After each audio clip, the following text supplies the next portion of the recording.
মৈনাকের সমস্ত প্ল্যান ভেস্তে দিয়ে মেঘনাকে উদ্ধার করে মেঘনার কাছে মৈনাকের মুখোশ খুলে দিল এলা। হ্যাঁ বন্ধুরা, এমনটাই দেখা যাবে। তাই সম্পূর্ণ জানতে ভিডিওটিতে লাইক দিয়ে চ্যানেলটি সাবস্ক্রাইব করে দেখতে থাকুন। গল্পের শুরুতেই দেখা যাবে এলা খাবার নিয়ে মেঘনাকে খুঁজতে থাকে। তখনই গোরার মা আসে আর এসেই বলে, মেঘনা তোর ঘরেই আছে।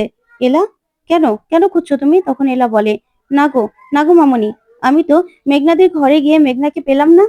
তাই তো বলছি, সকালবেলাও খাইনি, তাই এখন দুপুরবেলা খাবার নিয়ে গেছে, এখন পাইনি। তখন গোরা বলে, ফোন করলেই তো হয়ে যায়, তাহলেই তো জানা যায় ও কোথায় গেল। তখন দীপ্ত বলে, আমি তো বারবার করে ফোন করছি, ফোনটা তুলছেই না, আর আমাকে তো কিছু বলেও যায়নি। তখনই গোরা দীপ্তর উপর রেগে যায় আর বলে, তুমি কি একবারও ওর খবর নেওয়ার প্রয়োজন মনে করেছো? ওর কোথায় যায় না যায় ওর খেয়াল রাখার চেষ্টা করেছো? তাহলে কিভাবে কিভাবে ওর ভালোবাসা পাবে তুমি বলো তো? তখন এলা বলে, আচ্ছা মিস্টার সেন, আপনি দীপ্তদার উপর রেগে যাচ্ছেন কেন? মেঘনা মেঘনা কি কখনো দীপ্তদাকে কোনো মূল্য দিয়েছে? দীপ্তদার কোনো কথা শুনেছে? দীপ্তদা মেঘনাকে আগলে রাখার চেষ্টা করেছে, কিন্তু মেঘনা কোনোদিনও দীপ্তদাকে কোনো মূল্যই দেয়নি।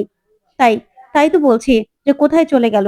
তখন দীপ্ত বলে, আসলে আমি আমি মেঘনার সঙ্গে কথা বলার খুব চেষ্টা করি, কিন্তু মেঘনা তো আমাকে ইগনোর করে। আর মেঘনাকে আমি দেখেছিলাম, ও সাজগোজ করছে, আমি জিজ্ঞাসা করলাম, ও আমাকে কোনো উত্তরই দিল না। তখন এলা এলা সেই মৈনাকের কথাটা মনে পড়ে যায়। তখন মনে মনে ভাবে, আচ্ছা, মেঘনা আবার কোনো বিপদে পড়লো না তো? কিছুই তো বুঝতে পারছি না। ওইদিকে মেঘনা একটা ক্লাবে যায়। তখন ক্লাবে গিয়ে সেই মৈনাকের দেওয়া কার্ড অনুযায়ী সেই লোকটার সঙ্গে দেখা করতে যায়। তখন সেই লোকটার কথা জিজ্ঞাসা করলে ওইদিকে মৈনাক লোকটাকে তো সব আগেই বলে দিয়ে রেখেছে। তখন মেঘনা সেখানে গেলেই লোকটা আগে থেকে বুঝতে পেরে যায়। তখন গোরা বারবার করে মেঘনাকে ফোন করলে মেঘনা ফোনটা রিসিভ করে। তখন গোরা বলে, কি ব্যাপার মেঘনা, তুই কোথায় আছিস? তুই কোথায় চলে গেছিস কাউকে কিছু না বলে? তখন মেঘনা বলে, শোন দাদা ভাই, আমি না আমার স্বপ্নগুলো সব কিছু ফুলফিল করব। আমি আর ফ্যামিলি কারো কথা ভাববো না। বিশ্বাস কর, আমার জন্য না তোর মাথা উঁচু হয়ে যাবে, তুই দেখিস। তাই আমি আমার একটা স্বপ্ন পূরণ করার জন্যই এসেছি। তখন গোরা বলে, আচ্ছা ঠিক আছে, সেটা তো বুঝতে পারলাম, কিন্তু তুই কোথায় আছিস সেটা তো বলবি। এত শব্দ কিসের? তখন মেঘনা বলে, দেখ দাদা ভাই, আমি না তোকে এসে বলবো, তোকে আমি এসেই সবটা বলবো, ঠিক আছে? এখন আমি বলতে পারছি না। তখন তখন গোরা বারবার করে মেঘনাকে জিজ্ঞাসা করলেই মেঘনা ফোনটা রেখে দেয়। তখন গোরা বলে, ও তো ফোনটা রেখে দিল। তখন এলা বলে, কোথায় আছে কিছু বললো? তখন গোরা বলে, জানেন তো, চারপাশে না অনেক শব্দ, অনেক মিউজিক। তখন এলা বলে, এত সকাল সকাল কোথায় বা এত মিউজিক হবে? কোনো পার্টিতে? তারপরেই দেখা যাবে লোকটা আসে মেঘনার সঙ্গে দেখা করতে। এদিকে এলা কিছুতেই নিশ্চিন্ত হতে পারে না আর বলে, না না, আমাকে জানতেই হবে মেঘনা কোথায় গেছে। মেঘনা হঠাৎ করে কোথায় চলে গেল কাউকে কিছু না বলে? আর ওর নিজের স্বপ্ন কি করে বা পূরণ করবে? মৈনাক স্যার আমাকে বলেছিল যে আমি যেন আমার ননদিনীকে বাঁচাই। কি করতে চাইছে মৈনাক স্যার? আমি কি মেঘনার ঘরে গিয়ে দেখবো কিছু পাই কিনা? ওইদিকে সেই লোকটা মেঘনাকে বলে, আচ্ছা, শাড়ি পরে কেন এসেছেন?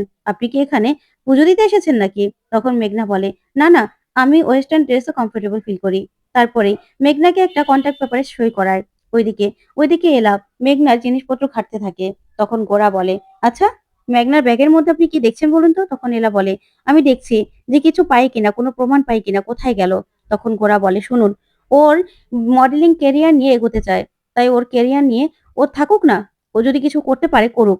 তখন এলা বলে, আমিও কি চাই না যে উনি ব্যস্ত থাকুক, কিন্তু এর মধ্যে আবার কোনো বিপদে পড়বে না তো? সেটাই না আমার আশঙ্কা। তখন গোরা বলে, আপনি না একটু বেশিই ভাবেন। তখনই তখন গোরা বলে, আপনি কি বলতে চাইছেন বলুন তো? তখন এলা বলে, আসলে আমি জানতে চাই যে মেঘনা আবার কোনো বিপদে পড়লো না তো? তখনই মেঘনার ব্যাগ থেকে সে কার্ডটা পায়, মৈনাকের দেওয়া। তখন এলা বলে, কার্ড? তারপরে দেখা যাবে মেঘনাকে মেঘনাকে সেই লোকটা বলে যে ওকে এখনই এখনই মডেলিং এর জন্য রেডি করে আনতে। তখন মেঘনা বলে, এখনই? তখন লোকটা বলে, হ্যাঁ। তখন মেঘনা বলে, কিসের কিসের অ্যাড হবে আজকে? তখন যখনই লোকটা বলে তখন মেঘনা বলে, সর্বনাশ, এটা তো হার্ড ড্রিঙ্কস এর অ্যাড, এটা আমি করতে পারবো না।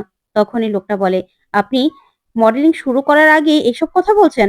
একজন বড় মডেলকে বাদ দিয়ে আপনাকে আমি নিচ্ছি, আর আপনি এগুলো বলছেন? তাহলে চলে যান। তখন মেঘনা ফাঁদে পড়ে যায়, বলে, না না, আমি যাচ্ছি। তারপরে মৈনাক সেই লোকটাকে ফোন করে আর বলে, কি এমন ভাবে ছবিগুলো তুলবেন আর ভিডিওগুলো করবেন যেন সব ভাইরাল হয়ে যায়। তখন লোকটা বলে, চিন্তা করবেন না আপনি। তখনই মৈনাক বলে, গোরা তুই আমাকে মেরেছিলি তাই তো? এবার দেখ সব কিছুর শোধ আমি কেমন ভাবে নেই। তোর বোনের মান সম্মান তুই বাঁচাতে পারবি তো? ওইদিকে দেখা যাবে সে কার্ড থেকে নাম্বার নিয়ে ফোন করে এলা অফিসে।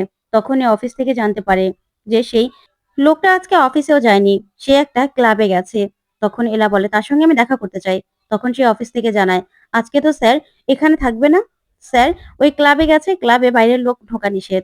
তখনই এলাকে গোরা বলে কি হয়েছে? তখন এলা সবটা বললেই গোরা বলে হ্যাঁ ওই ক্লাবে গেছে তো কি হয়েছে? তখন এলা বলে মেঘনাও নিশ্চয়ই ওখানে গেছে, আমি না দেখতে চাই যে সেখানে আবার মৈনাক স্যারের কোনো ফাঁদ পাতা নেই তো? তখন গোরা বলে আপনি মনে হয় একটু বেশি ভাবছেন। তখন এলা বলে না আমি বেশি ভাবছি না, কারণ বিয়ের দিন কিন্তু মেঘনা পালিয়ে যাচ্ছিল, আর সেখানে কতগুলো ছেলের সঙ্গে সিঙ্গাপুর চলে যাচ্ছিল মডেলিং করার জন্য। কিন্তু আমি বুঝতে পেরেছিলাম সেই লোকগুলো খারাপ, তাই তাই আমি দেখতে চাই।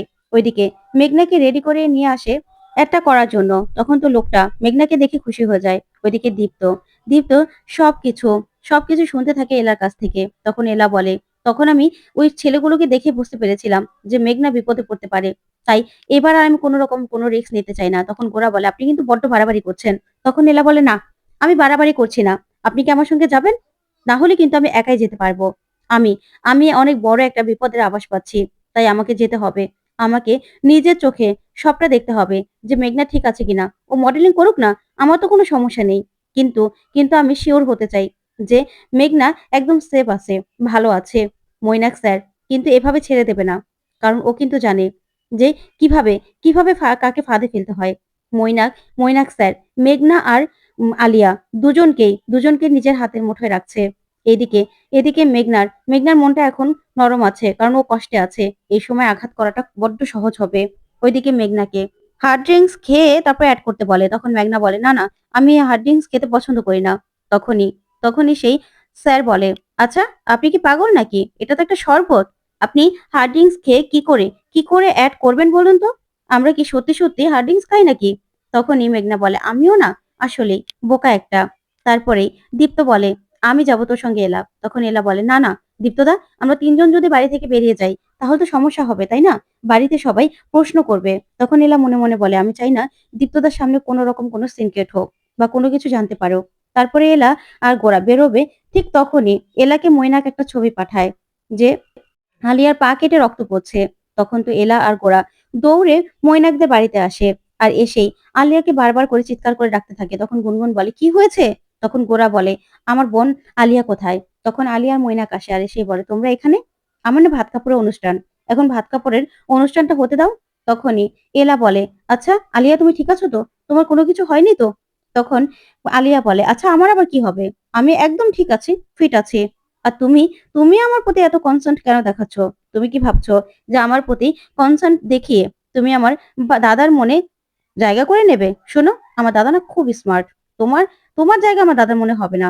তখন গোরা বলে শোন, ওনা তোর জন্য চিন্তা করছিল, এরকম করার কিছু নেই। তখনই এলা বলে আচ্ছা আলিয়া তুমি ঠিক আছো তো? মৈনাক স্যার যে আমাকে পাঠালো রক্তের ছবি। তখন মৈনাক বলে কোথায় কোথায় ছবি পাঠিয়েছি? তখন এলা মোবাইলে দেখতে পায় কোনো ছবি নেই। তখন মৈনাক বলে শোনো, তুমি কিচ্ছু প্রমাণ করতে পারবে না এলা, কিচ্ছু না। তখন মৈনাক মনে মনে ভাবে যে এবার এবার তুমি এইভাবে ব্যস্ত থাকবে আর কিছুতেই মেঘনাকে বাঁচাতে যেতে পারবে না। সেই দিক থেকে তোমার ফোকাসটাই ঘুরিয়ে দিয়েছি। তখনই তখনই এলা গোরাকে বলে বিশ্বাস করুন মিস্টার সেন, আমার কাছে ছবি পাঠিয়েছিল। তখনই তখনই এলা বুঝতে পারে যে মৈনাক প্ল্যান করে প্ল্যান করে আলতা ফেলে তারপর ছবি পাঠিয়েছে। তখন আলিয়া বলে শোন দাদা ভাই, আমরা না একদম ভালো আছি আর মৈনাক আমাকে ভালোও রাখবে, কারণ আজকে আমার ভাত কাপড়ের অনুষ্ঠান আর আমাদের কালকে রিসেপশন, তোরা চাইলে আসতেই পারিস। তখন মৈনাক বলে দেখ আমার ফ্যামিলিটাই পুরো হবে না তোরা না আসলে। তখন গোরা বলে তুই আমার বোনকে বিয়ে করে না ফ্যামিলি থেকে আগে আউট হয়ে গেছিস, তুই আমার বোনকে বিয়ে করে যদি ফ্যামিলির একজন হতেও চাস তাও কিন্তু তোর প্ল্যানটা কাজ করবে না মৈনাক, তুই এটা মনে রাখিস। এই বলে গোরা সেখান থেকে চলে যায়। ওইদিকে ওইদিকে মেঘনাকে নেশা করিয়ে ছেলেদের দিয়ে বাজে কাজ করানোর চেষ্টা করে সেই লোকটা। তখনই সেখানে এলা আর গোরা পৌঁছে যায়। তখন এলা বলে এসব কি হচ্ছে? তো বন্ধুরা, কেমন লাগলো আজকের আপডেট কমেন্ট করে জানাও। ধন্যবাদ।